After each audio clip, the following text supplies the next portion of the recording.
Vivid Whisper presents Whisperling, Episode 6, Witchcraft.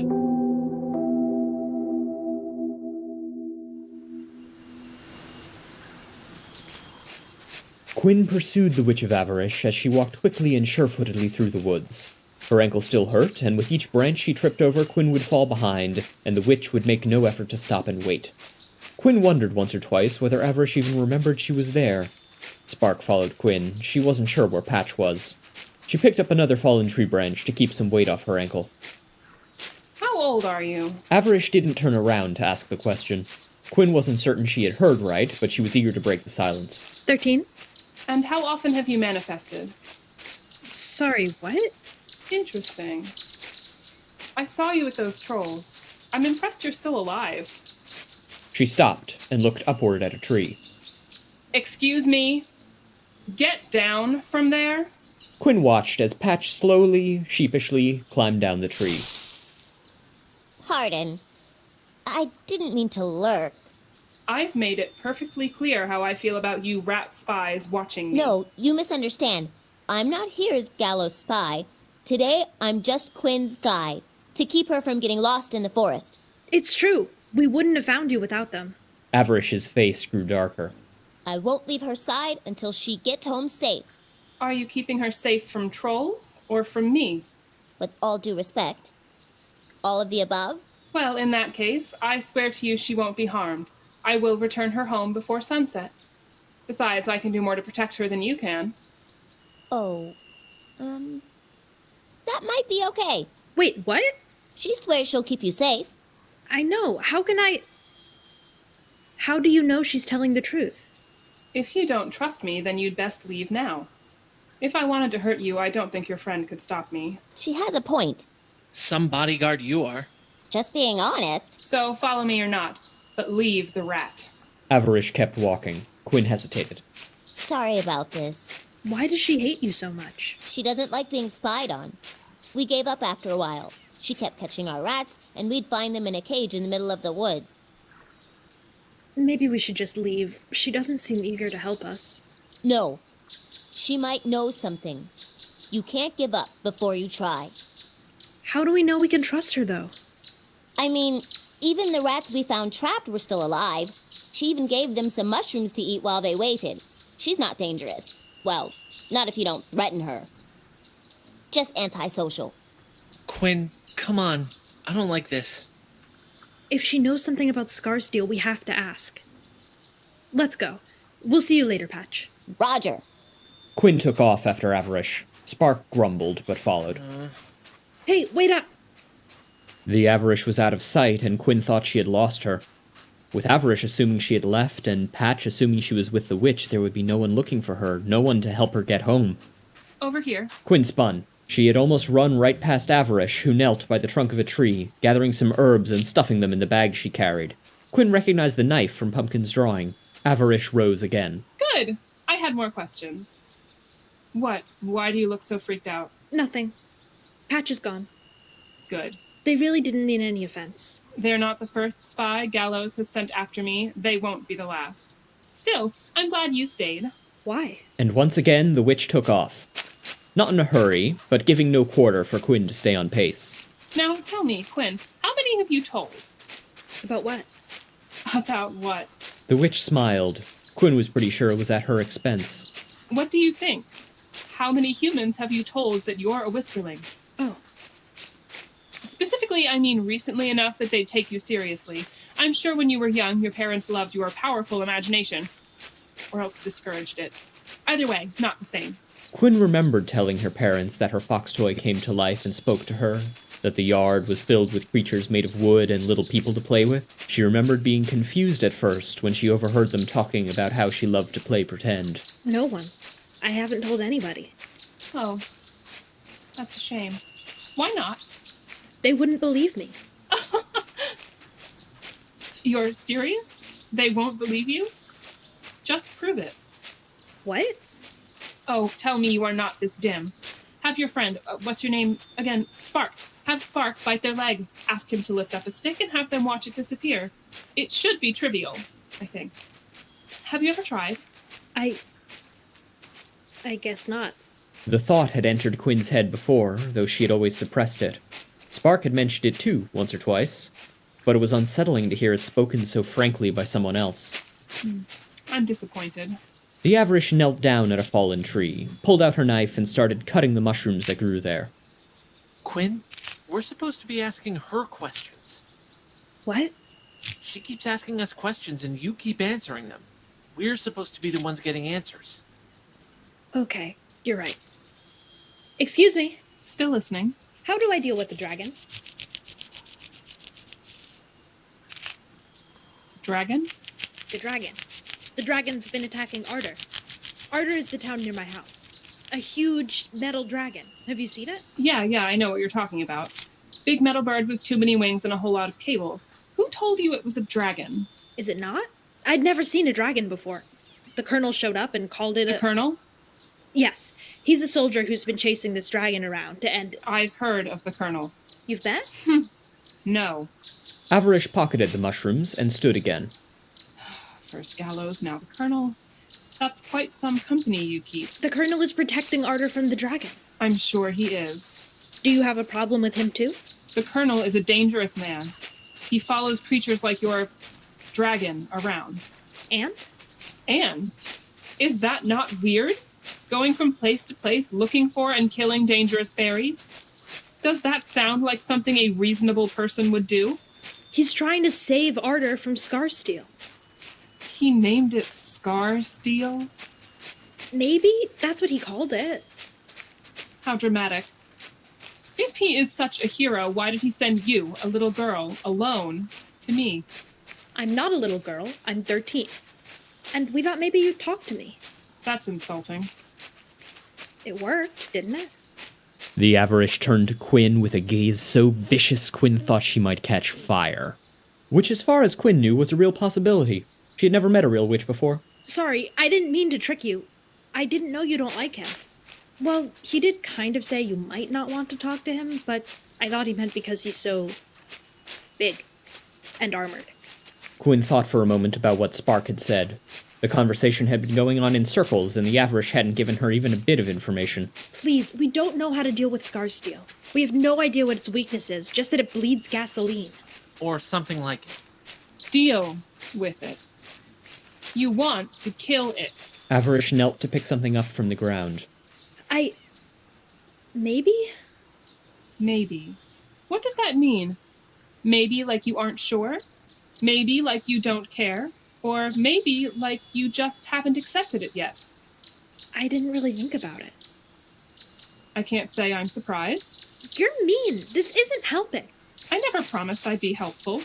Quinn and Spark shared a look that said, "This isn't working." Why not? We need your help. I know. But why should I get involved? There's an entire town in danger. I've been sheltering them in my room every night because we're so afraid of Scarsteel. Okay. But why should I involve myself? What reason do I have to intervene? Are you not listening to me? No, I don't think you're listening to me. Why should I help you kill your dragon? Why should I help you and the Colonel kill one of the rarest and most precious creatures in the world? What? Quinn tripped over a branch and caught herself. The Averish didn't slow, and Quinn quickly fell behind. What the hell is her problem? How selfish can she be? Does she want us to pay her? We should just go home. Ugh. You're right. Let's get out of here before the trolls come back. Quinn ran her hands through her hair and tried to remember which way was out. We need her to get home, don't we? Yep. Darn it. With a frustrated sigh, Quinn hurried after Averish. When they caught up with her again, she was standing in the clearing around a small cottage tending to a rose bush. Unlike the rotted shack where they'd escaped the trolls, this cottage was in remarkably good shape, with a well-kept garden and a small stack of firewood. Oh, good. I worried you had gotten lost. I need your help to get home. Exactly. I thought I was going to have to go find you. She opened the door to the cottage. Come in. Excuse the mess. I wasn't expecting visitors today. Or ever. You live here? Yes. Where did you think I lived? A den beneath a rotted tree? Maybe? There seem to be a lot of things you don't know. Averish went inside and left the door open. I'd like to go home now. Hmm? The witch appeared again. Her Her stare was less callous than Quinn was expecting. So soon? You're just insulting me. You don't want to help. What else do we have to talk about? You're right. I've been rude. I'm sorry. Please, come in. I'd like to talk. The Averish rolled her eyes and disappeared into the cottage. I promised that you wouldn't be hurt, and I stand by that.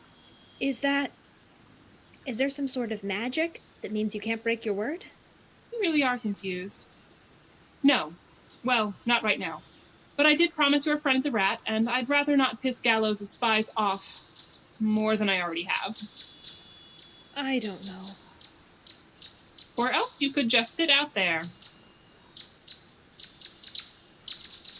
I don't know about this. I don't think she wants to hurt us. How can you know that? We don't know anything about her. She's been dodging all our questions. I know, but... What? Well, she doesn't know that she can trust us either. Quinn hesitated, then walked to the doorway. She looked in cautiously. The front door opened on the kitchen, which looked like it had been ransacked. She could barely wrap her head around the disaster of a room. Strange plants tied up with string or sitting in pots. Scraps of paper covered in writing. Books, some old and faded, some brand new. Clothing piled creatively on every surface in sight. Quinn stood stunned by the apparent tornado aftermath that lay before her. As I said, forgive the mess. The Averish swept across the room and cleared a large book, a discarded bra, and some sort of animal intestine from the small kitchen table.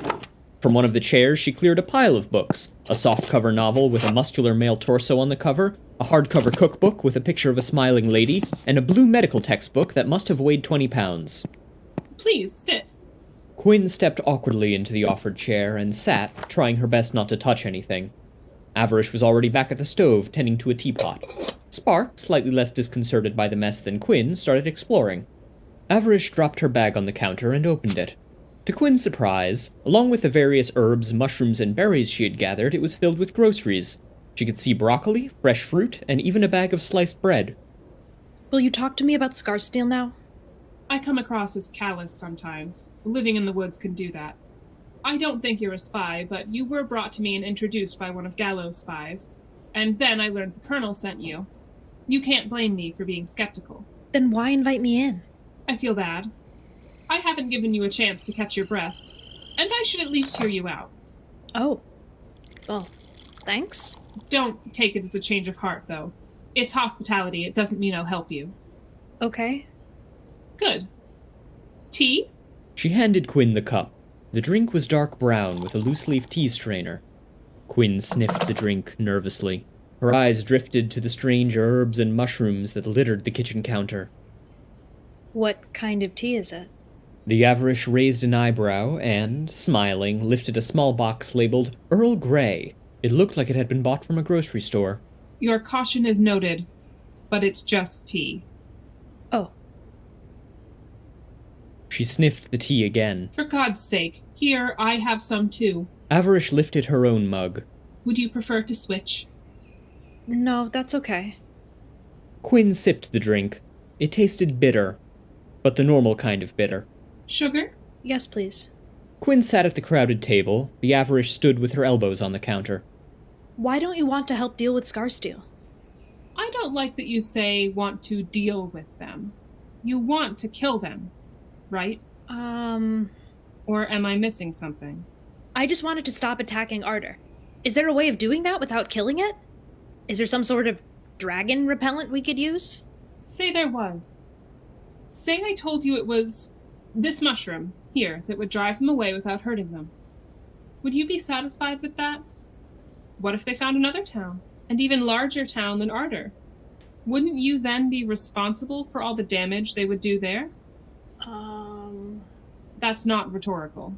Honestly, I didn't really know there were other towns like Ardor. Did no one tell you? Everyone there has been there their whole lives. I guess talking animals would come and go sometimes, but the Colonel and Patch were the first outsiders I really met. And the dragon, I guess. Oh, really? She took a sip of her tea and looked deeply at Averish. She was still being evasive. They weren't the only ones who wanted information. Averish was playing some sort of game, and Quinn didn't know what the game was, but she was clearly losing. Quinn turned to find the source of the strange noise. It seemed to be coming from the fireplace behind the shut flue. Oh, quiet you. Pardon my pet. Oh. So why don't you want to get involved? Oh, how can I explain this? To me, it would be wrong to harm the dragon. It's wrong to save the innocent gnomes it's killing? Do you think it's your responsibility to save them? They're my friends. I want to... Quinn paused. Another reversal. Why would it be wrong? It's how I see it. That's not an answer. You called dragons rare and precious. Indeed. What's so precious about them? They're big, dangerous, and metal. Big deal. The Averish sipped her tea. I understand that this is not the best of creatures to ingratiate the species to you. But even though it's such a carnivore, it still deserves to live. Aha! It wasn't much, but that was the first bit of information she had pulled from the witch. Were other dragons not carnivores? That reminded Quinn of something. The Colonel had mentioned that dragons were very different from each other. Then what's so precious about them? And does a creature need to be precious to deserve to live? You called it precious, not me.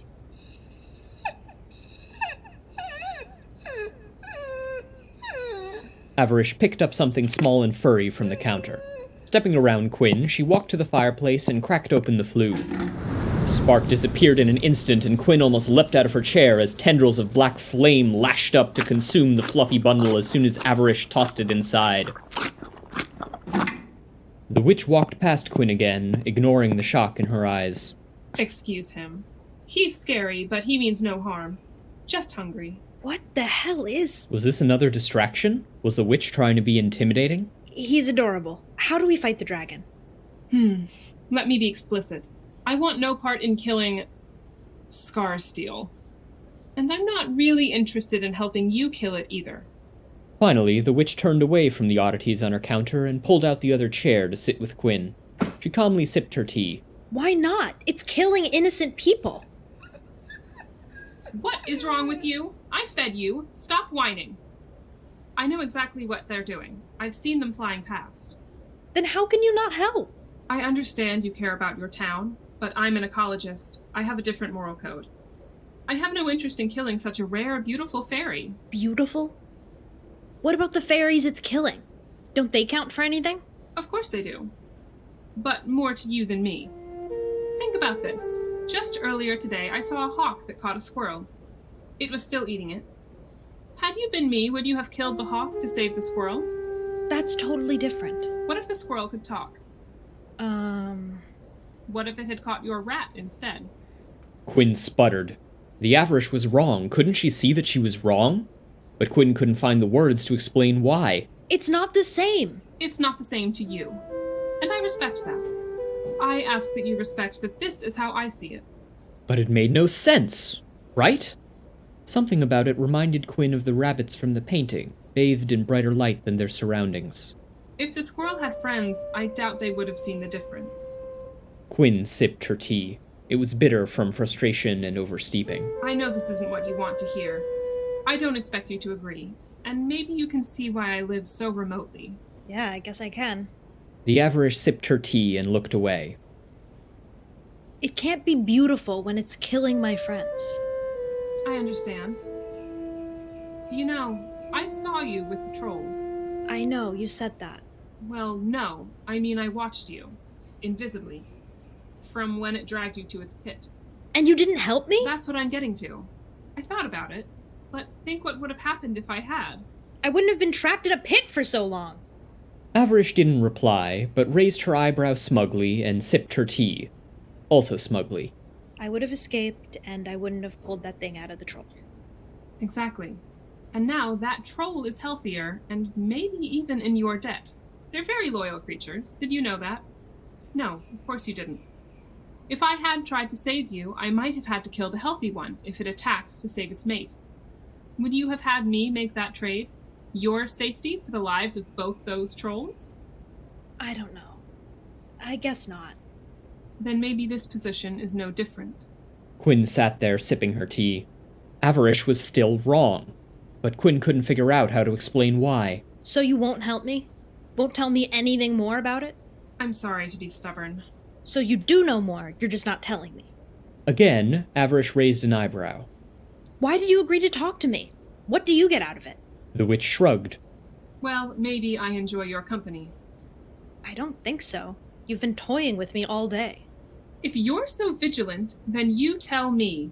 See, she keeps doing that. Spark walked out carefully from between two stacks of books to join them. You keep turning questions around. Yeah. You keep asking me to figure things out, or what I think of things. I like to ask my guests for their opinions. Is that considered rude? Quinn was suddenly reminded of the time her parents had forced her to see a therapist. You keep evading questions and getting me to tell you what I think. It's like you're studying me. Is it? Quinn thought back to the first things Avarish had said. Yes. You want to know about me because I'm a Whisperling. You're collecting data on how Whisperlings think. An interesting theory. Quinn tried to hold her gaze. Okay, fine. I'm sorry I was not more candid. I didn't mean for it to be demeaning. It's only that I wish to get to know how you, as someone torn between two fabrics, think. It's a unique perspective. I don't know what that means. But why not just tell me that? I thought it might bias you. You might be insecure if I just told you. Quinn wondered if she could possibly have been any more insecure than she already had been. Still, she felt less on edge now than when she had first walked in. What do you know about Whisperlings? Well, tell me what you know already. Quinn gave her a skeptical look. This time, Avarish laughed. You're right. Of course you know about the fabrics. No? I'm sure you do. The two fabrics run in parallel, the human fabric and the fabric of the Fae. Your friend the fox and I and all the fairies in your town are woven to the Fae. Your friends at school are woven to the human. A Whisperling is woven into both. What does that mean, fabric? It's just the word that's used. It's just a metaphor. That's kind of dumb. What would you call it? We call it the worldly and the otherworldly. Indeed. Did you come up with that yourself? Yeah, from something I read once. I suppose that makes you the locus where the worldly and the otherworldly meet. The what? Never mind. What else do you know about Whisperlings? Not a whole lot. In fact, there's very little evidence that they exist. I'm still not sure they do. Shush. Quinn nudged Spark with her foot half-heartedly, but was listening carefully to the change in Avarish's tone. For one thing, there's the word. Do you know why the term for them, for you, is Whisperling? No, I guess I don't. It's observational. It took me a while to figure this one out. A fairy coined the term because of how the Whisperlings would speak to them. You see, the Whisperlings don't want the humans hearing them when they talk to fairies, so... So to the fairy, it seemed they only spoke In in whispers, whispers. yes. But beyond the term, I'm not quite sure. I've heard some theories that they are connected to the lords of animals, and some that they are born directly from the way the fabrics overlap. But neither has much clout. Quinn nodded, completely lost. Some even say that they have more in common with reflectives. Dragons. Never mind. What did you call them? Forget it. It seems to me that you identify more as a human than a fae. Would you agree? Reflexive? Reflective. Reflexive is a grammar term. What's a reflective? Quinn could see Avarish mulling it over. Despite herself, the witch wanted to answer the question. Reflective is the proper term for what you call a dragon. How long have you two known each other? Wait, it is? What does it mean? I told you that I wouldn't help you kill them. Quinn sipped her tea again. For the first time, she felt like she had the power. Avarish was getting excited. She wanted to share her research. Quinn could use that. I'm curious. You called them rare and beautiful. You said they weren't all like Scarsteel.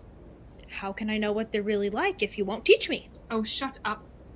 Don't think that I can't tell that you're manipulating me. Sorry. You manipulated me, though. You have to admit. It's only fair. Point taken, I suppose. But do you really think that hiding information is the best way to convince me to see your side of things? I'm not asking for weaknesses, just... Why are they called reflectives? The witch, having finished her tea, stood to put the mug in the sink. She was silent for a moment, then... I can't believe that I'm considering this. I want to show you something. A secret. It's relevant. Quinn perked up. But the Colonel absolutely cannot know. Please don't go in there. Quinn turned to see Spark, awkwardly standing perfectly still, his front paws on the door to the next room. He hopped down. Sorry. The Colonel cannot know about this. So if you want to see, I need you to do something. What? The Averish reached into the mess and pulled out a leather-bound journal. This book is magic. A promise written here cannot be taken back. She flipped the journal open. Quinn could barely see, but it looked like most of the pages were warped and torn, like the whole book had been soaked in water. Some pages had writing, others were covered in ink smudges. I promise not to indicate to anyone, in any way, the secret Averish will show me in the forest, nor what she will explain of dragons on this day. She turned the book back to Quinn, who shied away. That's fair. Let me go first. She started writing again. I promise I will not put Quinn in any danger, and I will return her safely to her home tonight. She won't be under any magic influence aside from that which she explicitly consents to. My word is still my bond, and I do not like using this. But only fair it's put in writing. The Averish took her pen and sloppily signed her name under the second promise. Nothing happened. Did it work? It did. And no, it doesn't glow or anything. Here. You can say no if you want, but I can't show you if you don't. I don't like this. You'll need to sign it too. A paw print will suffice. Quinn took the book and read the promise once more. I promise not to indicate to anyone, in any way, the secret Averish will show me in the forest, nor what she will explain of dragons on this day. Will that include what you've said so far? No, only what I'm going to show you after this. Will Spark and I be able to talk about it with each other? I guess not. That's not fair, is it? She took the book back and added, "except for other undersigned," to the line. She gave the book back to Quinn. After a moment, Quinn signed it. Spark cringed slightly, but allowed the Averish to dip his paw in ink and printed the page. Again, nothing happened. Good. It really isn't sinister. You'll see why I can't be too careful. The Averish put the book away and walked out of the cottage. The fireplace made a crackling sound. Quinn and Spark took one last look at the mess of a cabin, then followed her as she wound confusingly, definitely not in a straight line, through the trees. Are you sure you know where you're going? I am. I'd rather make the trail as hard to follow as I can. Reflectives get their name because they mold themselves to their environment. When they're young, they grow and consume everything around them, and then they change to reflect what they eat. Because of this, each reflective is entirely unique. It was surprising to me that you didn't know that. I wonder why the Colonel never told you. Maybe he doesn't know? I doubt it. Reflectives are extremely rare. I'm not quite sure what causes them. It has something to do with a sustained burst of energy, activity. Not quite sure. But when they do occur, they tend to grow quite large. It's not surprising people call them dragons. I don't know if they were the inspiration for the mythological creature or if the myth developed independently. Quinn immediately tried to use this to figure out a weakness, but nothing came to mind. Where are we going? You'll see. Question. Yes. You're a witch. Is that a question? I am. Or close enough. That's just it. If reflectives aren't really dragons, they're called that because they inspired dragons. Are you like that with witches? Are creatures like you where humans' ideas of witches came from? No. Your people's history with the term witch is way more complicated than that. In my case, though, it seems to work. I call myself a witch because it's the closest thing I could think of to what I seem to be. It was maybe an hour later when Averish finally stopped at the top of a hill. We're here. Quinn looked around. Around the hilltop was a circle of trees, connected by a complex web of vines, an emerald green canopy that reached all the way to the surrounding woods, down the trunks of trees into the soil. The grass was far taller and denser than anything Quinn had seen in the rest of the woods. The trunks of the trees were covered in moss, and peeking out all through the clearing were flowers, yellow, pink, and purple. It's beautiful. Just watch. Listen. Quinn sat with Spark and looked at the verdant web of vines, of moss, of trees, and flowers. There was something soothing about the way it all moved in the wind. But Quinn looked at the surrounding trees and noticed there was no wind. The grass, the flowers, the circle of trees, the vines, they were all moving. Slowly, rhythmically. It's breathing. It is. What is it? I don't know what it was that caused it to appear. A lightning strike, perhaps, or maybe an eruption. Or maybe just extremely fertile soil. 1,000 years ago, I think. It started to consume, and all it reached were trees and roots and vines. It started growing flowers, it started photosynthesizing, and it was good at it. The nutrients that it creates here have helped the forest grow so strong. It's why I barely need to leave the woods to find the things I need. The woods created it, and so in gratitude, it feeds them. It keeps them healthy. It's a reflective. I call it Gaia. The trees rippled when the wind exhaled. A rain of petals fell down around them, then flew away like butterflies. Quinn sat down, and the moss and soil moved to support her weight. I hope you see now what I mean. I look at the reflective you now fight, and I can't help but think of this, of them. If Scarsteel had been born within this glade, then they would look like this. It's only their environment, whatever godforsaken place that is, that raised them to be the beast of rage they are today.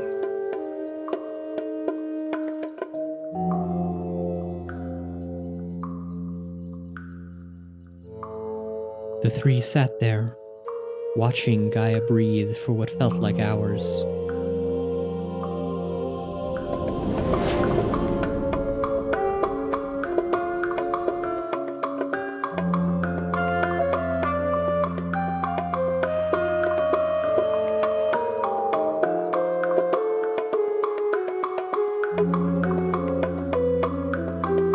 Eventually, as it began to get dark, wordlessly, Averish turned to leave, and Quinn and Spark followed. They walked in silence through the woods, winding just as carefully until they reached the break in the trees. Quinn could see her house down the road. Averish? Mm-hmm. Are you a Whisperling? No, I'm not. Oh. It's just, you look human. And you have so many human things. You have a house, you have books, and a working sink, and clothing, and tea. Do you just steal those things? Stole or scavenged. I can't interact with people, humans. When I look at them, they're hazy, like smudged ink. And if I get close to them, I can't get close to them. What are you? Like, what are you? I honestly don't know. I just remember waking up one day in these woods, and then I was alive. I may have been alive before that, since I knew how to read and talk. I've done my research, and still I haven't found another like myself. Maybe I can help? I don't know much, but maybe I can ask people? Averish smiled. You know, I think you might volunteer to help too easily. Not everyone who needs your help is worth it. Eventually, you'll have to choose. Thank you, though. Quinn didn't really understand, but smiled. Wait, one more thing. You mentioned something at the very start. What's manifesting? Ah, good question. It's something that I've heard can happen to a Whisperling. I really don't know much besides that, though. But if you start to notice strange things happening to you and things around you, then come find me. I think that we could help each other. Strange, like a reflective attacking? No. More like the objects in your life begin to do strange things. Like what? Honestly, I'm not quite sure. If you realize that promises you write in a diary can't be broken, for example, that would count as strange. She and Spark said goodbye to the Witch of Averish and walked the rest of the way home. I'm not arguing. I'm not. Look, I'm not trying to make a stink. I just think. Hey, Mom, I'm home. Hi, Quinn, be right there. Quinn went to her room and closed the door. She lay down on her bed and let out a long breath. Spark jumped up to join her. Crazy day, huh? Quinn groaned and curled into a ball. Spark poked her gently with his nose. Are you okay? What the hell? What the hell? What the hell? Hey, Quinn, you want some dinner? Yeah, 1 minute. Are you okay? Oh, yeah, I'm fine. I fell off my bike, but it was fine, just into some dirt. Oh no, were you wearing a helmet? Yeah, of course. How about you? How was your day? I had coffee with Joan. Did you know her daughter's moving to the city? Gross. You were arguing with someone? Oh, not arguing, just talking. A coworker? No, actually, your dad called. What? You didn't tell me? He had to go. He'll call back tomorrow.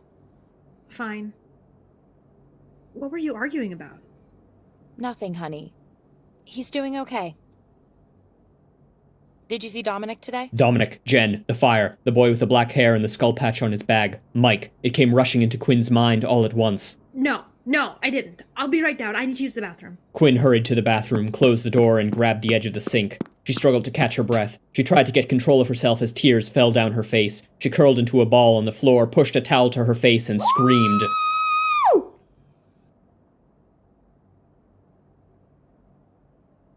A few minutes later, she had wiped her eyes, checked to make sure they weren't visibly red, and went down to dinner. She returned to her room soon after, and worked half-heartedly on her essay, which she was no longer ahead on. She soon grew frustrated and gave up to lie in bed. Do you want to talk about it? Talk about what? Well, all of it. But I mean what happened in the pit. No. Not right now. Okay. Gaia was really amazing, wasn't it? She? They? Yeah. There were. Why is there so much? All at once. I can barely keep track of the arsonist. Now I almost get eaten by a troll, and there are 2 dragons, and... Yeah. It sucks. Quinn thrust her face down into the pillow. I don't like her. Averish, I mean. Maybe she was right. No! Screw her! She doesn't get to poke you like you're some sort of specimen and then guilt you about saving your friends' lives. Screw her. She can't do that. Quinn took a deep breath, rolled over, and ran a hand through Spark's fur. A little later, she opened the window to let the people of Ardor in one more time. And tonight, for the first time, she finally managed to go to sleep in the crowded room.